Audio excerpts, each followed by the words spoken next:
HighBridge, a division of Recorded Books, presents The Great Nowitzki, Basketball and the Meaning of Life by Thomas Pletzinger, translated by Shane Anderson, read by Charles Constant.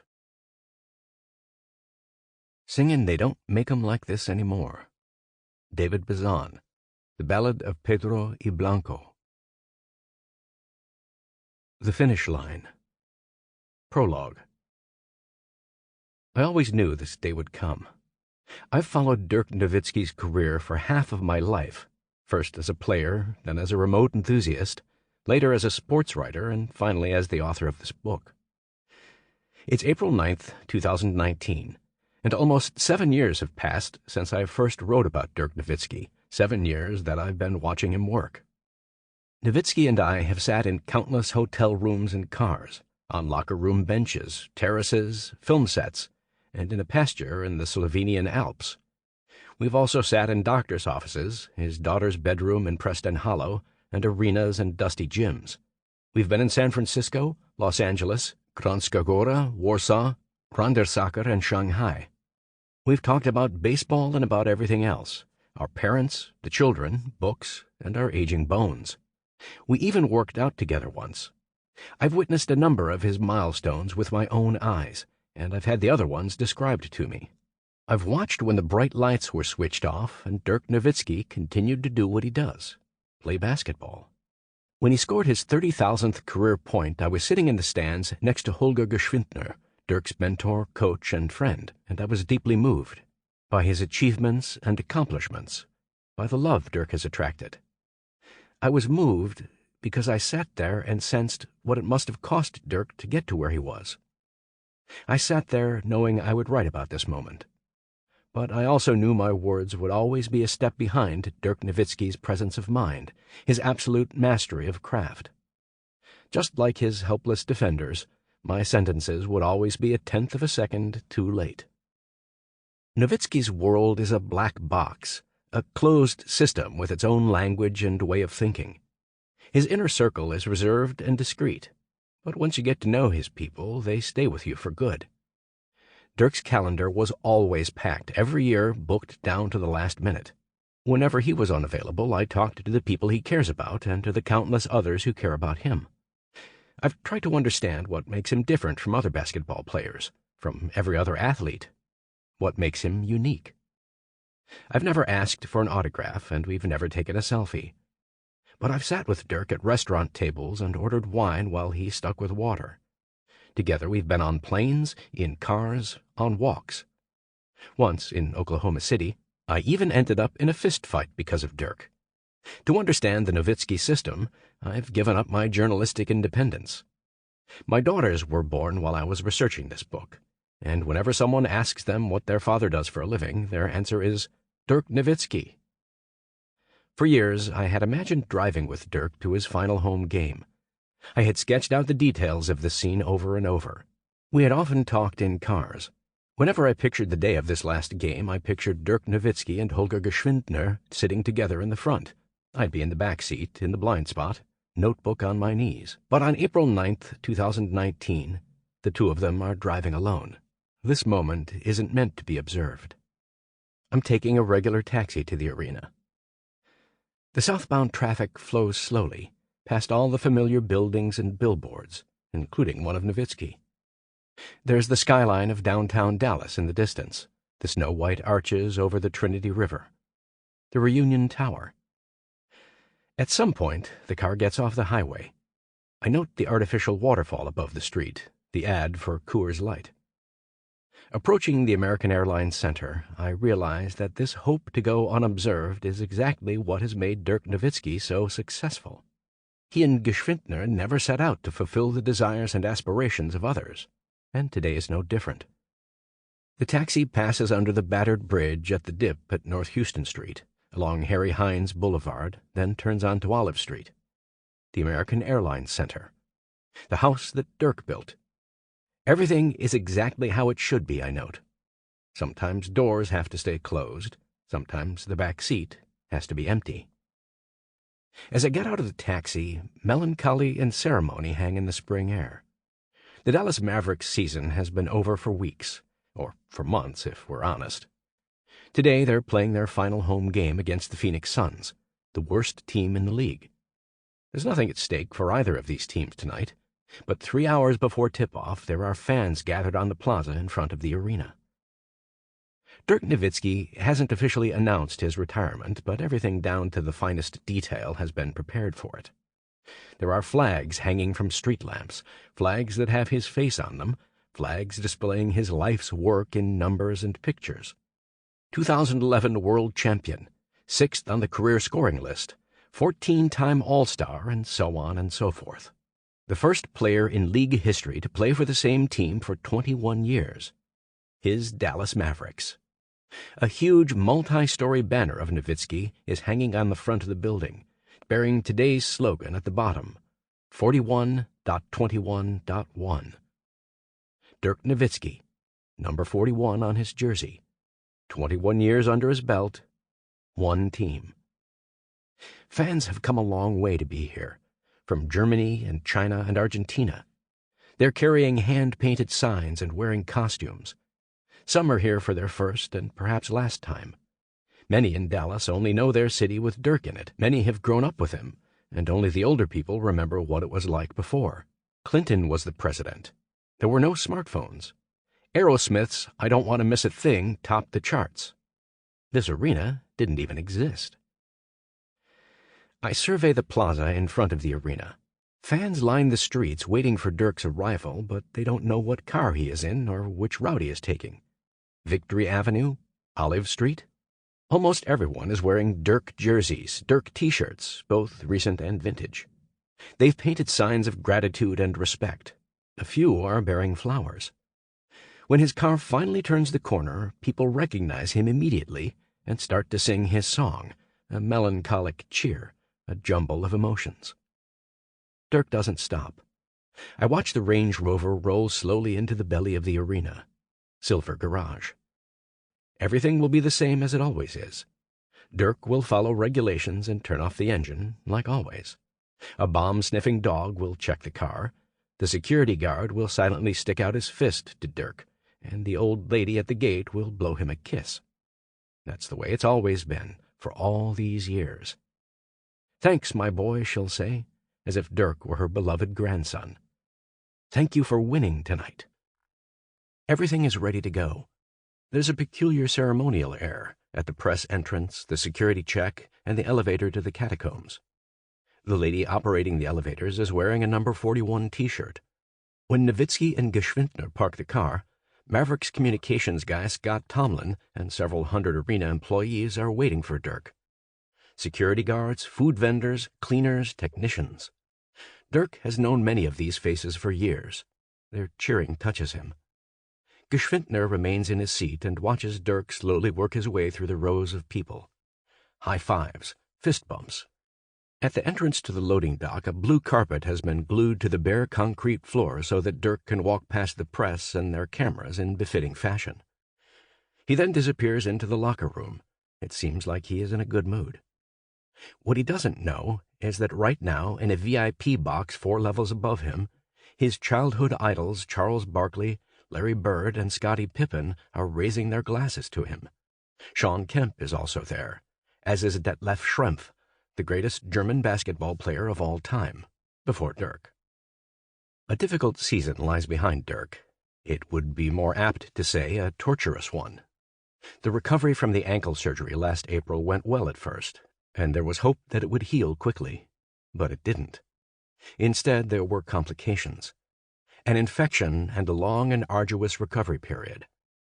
Dirk sat on the sidelines for the first 26 games of the season, watching the next generation take over, led by the uber-talented Luka Doncic.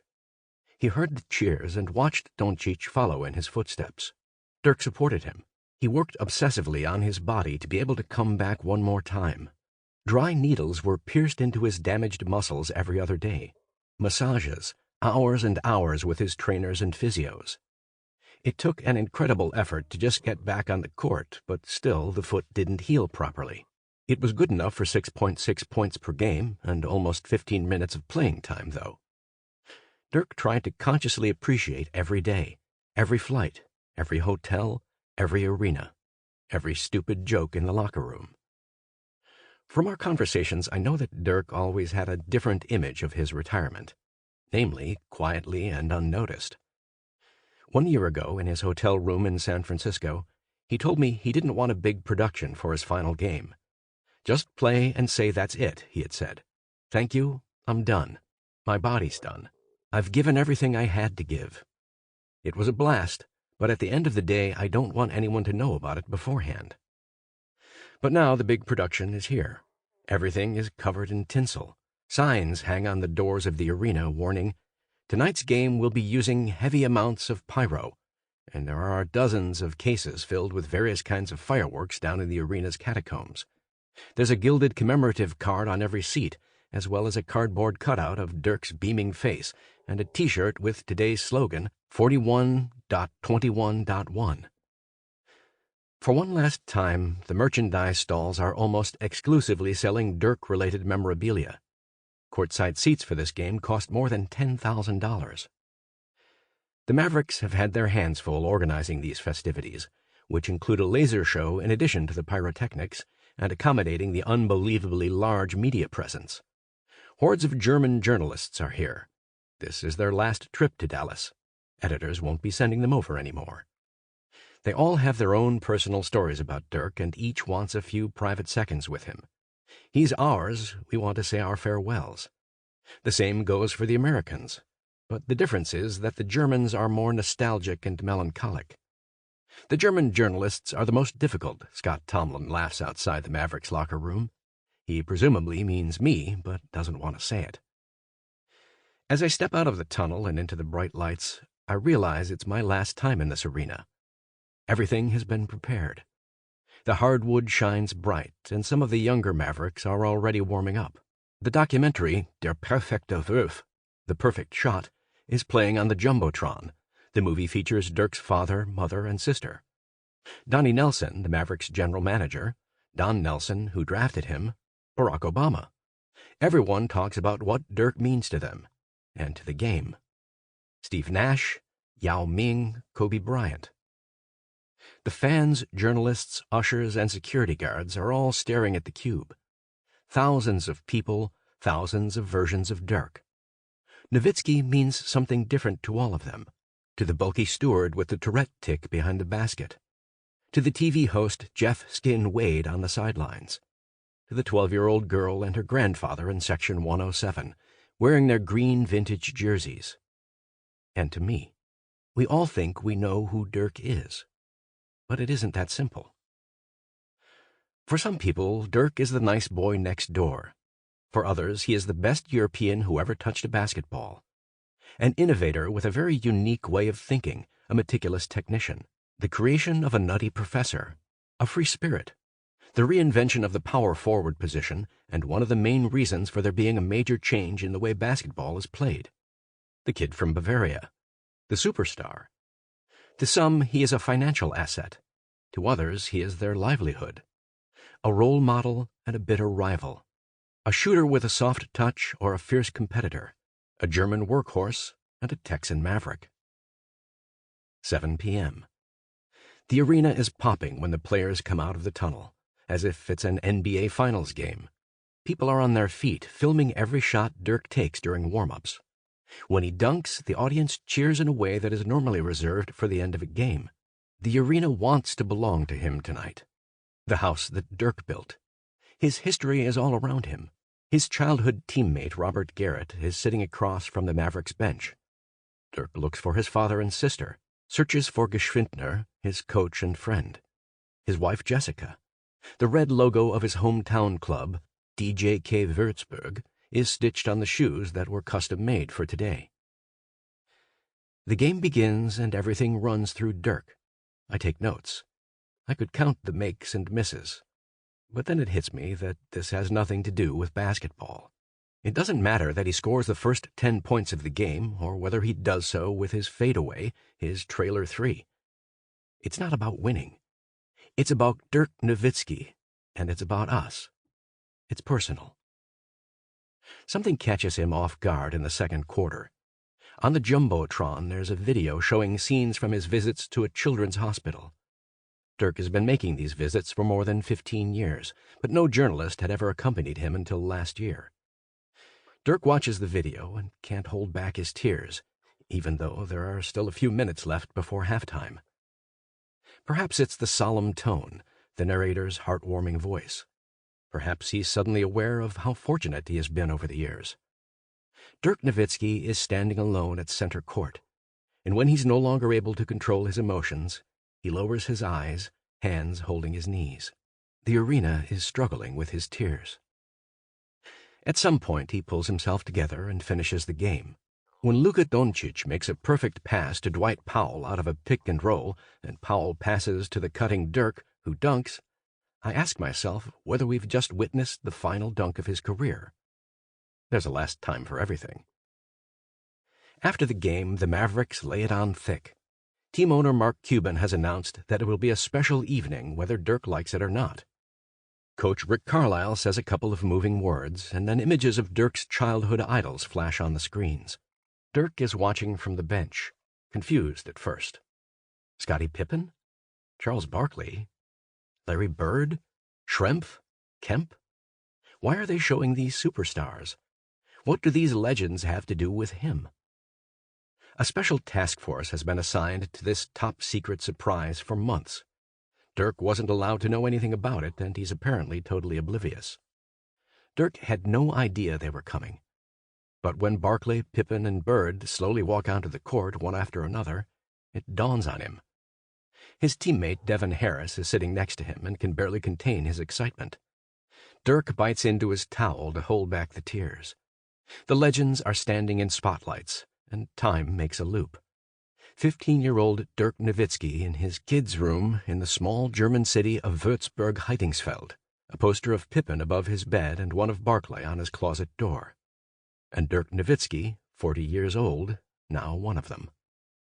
Dirk stands up and throws his towel to the side as if he's being called back into the game. He awkwardly hugs the legends, smiles, and stands beside them, listening to their farewell speeches. "Man," Pippen says, "you have been an inspiration to me." Then Dirk is all alone in the spotlight. We are all watching him. The arena is dark. Only the dim emergency lights sparkle. Dirk stands at center court. Someone hands him a microphone. And then Dirk Nowitzki says what everyone in the stadium knows he's going to say, but didn't want to believe. I take a look at all the pensive faces around me. A lot of them are crying, and whoever isn't crying will start crying soon enough. They all have their Nowitzki stories, their Dirk moments, fans and foes alike. We have watched him fail. We've failed so often ourselves. Everyone here knows exactly where they were when he won the World Championship in 2011. Dirk Nowitzki's victory still feels like our victory. To those of us in the stands, those sitting in front of their computer screens in Europe, and those leaning on bars in America, Dirk has been a faithful companion, an emotional constant. I have watched him play basketball for the last 25 years. We've grown up with him. He's what's left of our youth. To this day, I cannot say whether I've understood Dirk Nowitzki, but when he stands at center court in his arena, in front of his people, his city, and picks up the microphone at the end of a long, brilliant career, I'm raising my beer. The arena is full of friends, relatives, companions. His sister, his father, his wife. The arena below us is dark blue. Only Dirk has lights on him. We catch our breath. "As you guys might expect," Dirk Nowitzki says, "this was my last home game." The book you're listening to is not the standard sports book. It's not a training manual. It's not an inspirational hagiography or a motivational lecture. This book is the improbable story of Dirk Nowitzki, a scrawny kid from Würzburg-Heidingsfeld, Germany, who became a superstar in Dallas, Texas, who became a citizen of the world, an ambassador for a truly global game, who played for the same team for 21 years and became a legend in his sport. The great Nowitzki, a player who shaped and changed the game he loves, who achieved this with an almost inexplicable level of dignity and without ever betraying himself, his love for the game, or his respect for people. This is also my story, the story of someone who failed at basketball but never stopped loving it, loving what the game means. There are many like me. Everyone who watched Dirk Nowitzki for all these years, watching him as if he were an old teammate who went a step farther than them. Those who still ask themselves how someone can be so good at what they do at the highest level, with unbelievable stamina and focus, and those who ask why we couldn't. I've observed Dirk Nowitzki and the people around him. My observations are totally subjective, with all the blind spots of the participant observer. I've become enmeshed and fragmented. This book is my quest to find the significance of Dirk Nowitzki, his singularity, his precision, his accuracy, his meaning to the world, to the game, and to me. This book is not a biography. This book is my attempt to make sense of Dirk Nowitzki. 1.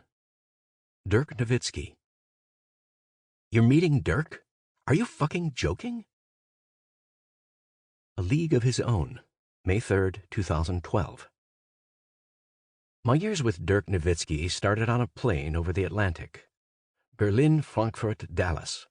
I had just written a book about the world of international pro basketball and spent the season with the famous German club team Alba Berlin.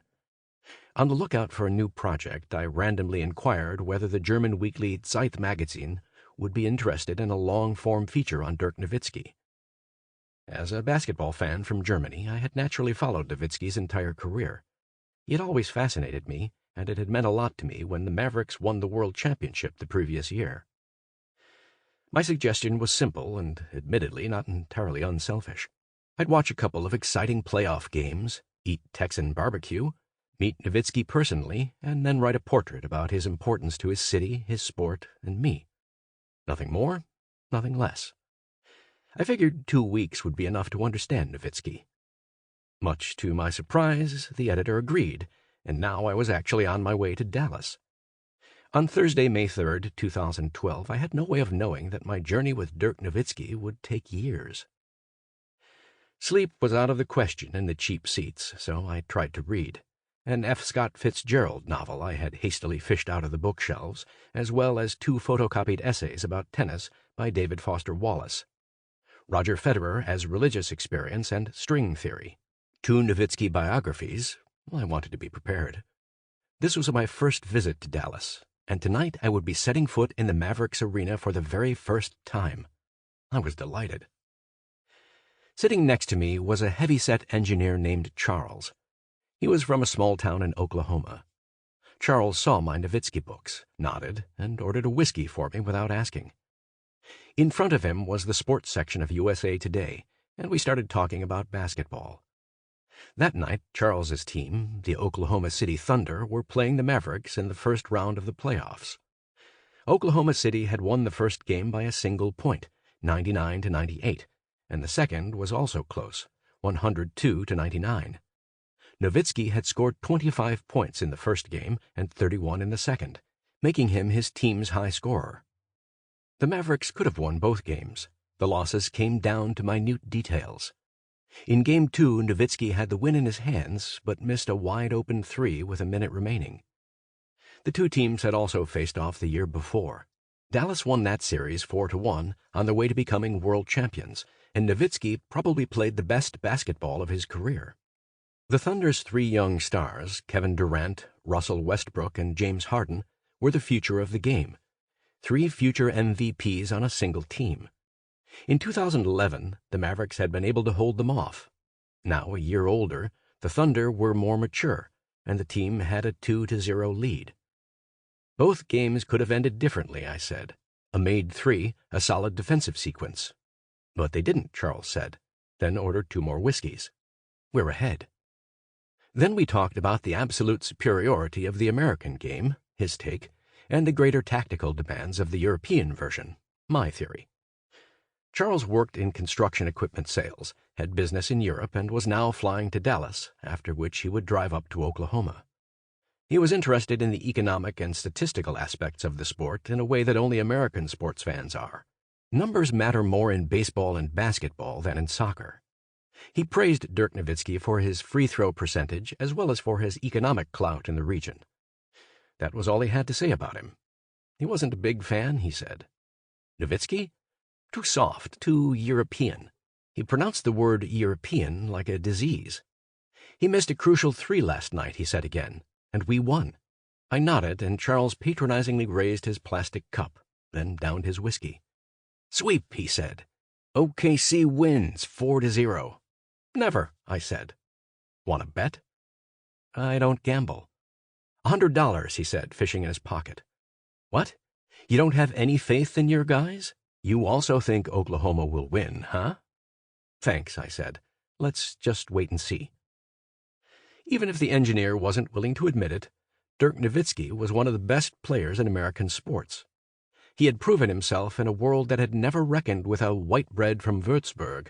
These are the words of Dirk's coach, Holger Geschwindner, not mine. Home crowds loved Nowitzki. Opposing fans feared him. They understood basketball, and they understood that he was something special. In America, you could talk basketball at a barbecue in Grinnell, Iowa, or while drinking old fashions in a bar in Brooklyn Heights, New York, or with construction engineers aboard a Lufthansa plane. Nowitzki's game stood up to America's immense knowledge about sports, statistically, strategically, and historically. He was probably the greatest European to ever play basketball, and he had fundamentally changed the American game. He had revolutionized it. He had unbelievable range for a 7-footer. He could run the floor and handle the ball. He had invented his own signature shot. Basketball became a different sport with Nowitzki. Now it's more agile and variable, less predictable, more refined and clever. The game has become more international and cosmopolitan. Yet Americans could appreciate his influence even if they didn't particularly like him because of it. He had commandeered something that didn't belong to him. In Germany, things were different. Over there, Dirk Nowitzki was more famous than the game he played. He did commercials for Nike as well as for a bank, Ing Diba. He was a regular guest on German shows like Wetten das and Sports Studio. Angela Merkel received him in the Chancellor's office, and Barack Obama invited him to the White House. He was the German flag bearer at the Olympic Games, a perennial all-star selection, an NBA champion, an ambassador for Germany in the world. Nevertheless, he remained for most Germans the nice, tall guy from the Diba commercials. Diba Diba Do. Only we basketball nerds woke up in the middle of the night to actually watch the games. Germany had no idea just how magnificently Nowitzki actually played. They had no idea what he actually did. In Germany, he was famous for being famous. From the perspective of a journalist, there was nothing new that I had to report about Dirk Nowitzki. His stats could be Googled, as could the chronology of events, his victories and defeats. There were hundreds of interviews and portraits, including the biographies sitting next to me. There were countless game reports. Nowitzki was in Gala, Der Spiegel, Westfalen Post, USA Today, The New Yorker, and the Pittsburgh Post-Gazette. The story was always the same. A boy from Würzburg becomes one of the greatest basketball players in the world.